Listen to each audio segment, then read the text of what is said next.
Okay, I do want to start off with a bit of real talk for my friends here in the Philippines, especially those of you in Bicol over through Catanduanes, because this storm system does look like it could rapidly intensify prior to landfall. I know we've been watching it for a few days now, and I know the possibility has been there, but it does look like those very warm sea surface temperatures ahead of this. We got some decent outflow as well. These are all things that could lead to a strengthening storm and likely a typhoon, maybe even a bit stronger than that, as we look ahead through the evening of Thursday heading into Friday morning. So let's get right into this and talk about our storm system here. And I really want to start off with that real talk because I want those of you in all of these areas here in southeastern Luzon and maybe even northern Samar for that matter to let your friends know this storm is coming. Let your family make sure you make those preparations because this really could hit with a surprisingly stronger impact than expected, especially with the rapid intensification I am anticipating with this. Even a little pinhole eye does seem like it's starting to form up in that center of circulation, and if we get that, we're going to go straight ahead into the typhoon status here. Also, you have that decent outflow towards the north. You can see that here on infrared imagery. That is allowing lungs for this to breathe. Plenty of moisture coming in from the south, even outflow out here towards the east. These are all different type of factors that lead towards intensification. So right now, according to JMA, it is 40 gusting to 60 knots. It's moving towards the north slowly. That's a good and a bad thing. It means more time for it to intensify, but it also means more time for you to prepare for this. Take a look at microwave imagery. You can also see that wrapping up and trying to develop an eye wall in that center of circulation as it moves here towards the north and west. There's a look at the latest forecast from Pagasa, Ambo, internationally known as Vongfong. That's why you see two names here. Philippines does name their own storm systems. If you are not familiar with this area, they expect this to move on shore into Bicol, skimming the northern coast of Samar. Doesn't mean if you're in Samar, you miss out on it. No, no, no, no. It means the eye will stay offshore, but you're still going to be impacted by this quite significantly as we go ahead through Thursday night into Friday morning. I personally, and nothing against Pagasa, am leaning more so towards the track from the Joint Typhoon Warning Center. And they actually have this moving a little bit further towards the north, still impacting Samar, but actually making landfall in Catanduanes over towards areas of Bicol, staying just north of Legazpi. But a lot of these areas just north of Legazpi actually getting the harder of the impacts. And even according to Pagasa, or excuse me, the Joint Typhoon Warning Center, which you're looking at here, they expect these winds to be upwards sustained at 90, gusting to 120, 115 knots as it pushes over these areas. And once again, going back to, I started off with a bit of real talk there, that is some destructive winds, and especially with rapid intensification, one of the first storms of the year.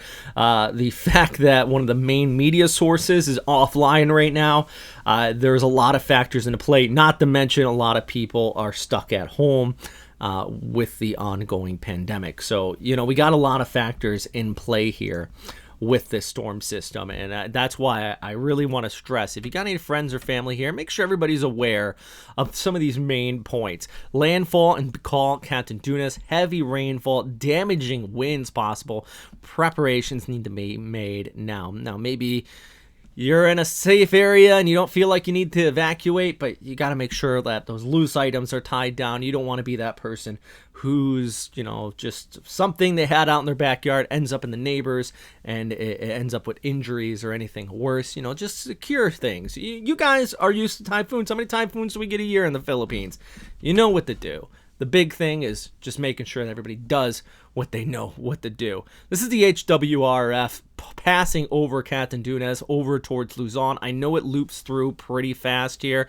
The big thing I want you to kind of take away is just the general track of this and really all that moisture that comes with it as well. But let's pause this as we go ahead through basically the evening of the 14th. So Thursday evening, pushing, this is Legazpi, and here you got Samar, over here you got Catanduanes right in there, and HWRF wants a full-on developed eye. The last few days, I've been kind of scowling at it. I've been saying, HWRF, I don't know what you're smoking, but today, based on what I'm seeing, I don't think it's completely off. And especially since this is only a 48-hour outlook, yeah, I think that we could have a eye here. We could have a storm. Maybe this is a little bit stronger, but I think it's a good visual to give you an idea of the potential for a destructive scenario out here. Now, nothing like high on or anything, goodness gracious, but a category 1 to category 2 sneaking up on you is nothing to laugh at either. So these are all things I want you to keep in mind. So let's talk about this. Heavy rainfall, I think, is going to be the severe threat, and specifically only in Catanduanes, but extending across Luzon as well, all the way off there towards the Cagayan Valley, for example. I think there's going to be some heavy rainfall with this. Storm surge, yeah, there's a chance there in some of those low-lying areas, especially along the eastern coastlines of that island, and wind damage as well. One main reason I think there's going to be the potential for severe wind damage is just how much this is going to sneak up on people, and that's something I am worried about.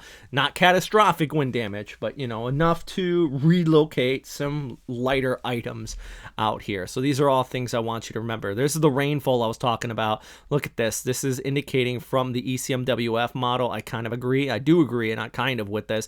200 to 300 millimeters along this large stretch. I mentioned the Cagayan Valley.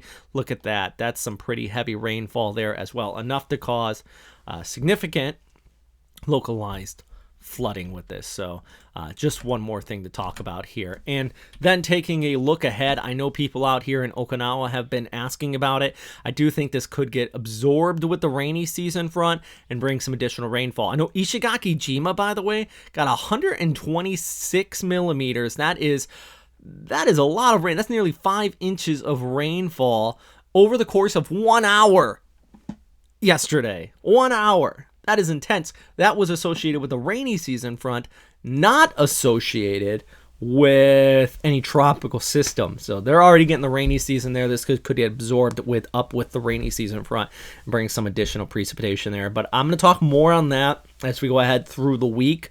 Right now, my number one chief concern, of course, is those of you in the southern Luzon, Catanduanes, and northern areas of Samar. This storm system, it's wrapping up. It is continuing to wrap up. It does look like the forecast is going to pan out for those areas making landfall. The good news, it's taking its time. So if you are watching this here, I didn't say the date at the beginning of the video. I should have. The morning of the 13th of May, that is Wednesday morning. Anytime on Wednesday, you're ahead of this. Make those preparations, because it could onset and actually could be pretty surprising how strong the winds get there. Now, if you're away from those locations, I'm specifically talking about a pretty small, not a small location here. You still want to make the preparations, but if you're in Cebu, for example, you just make sure you know where you are compared to where this storm is.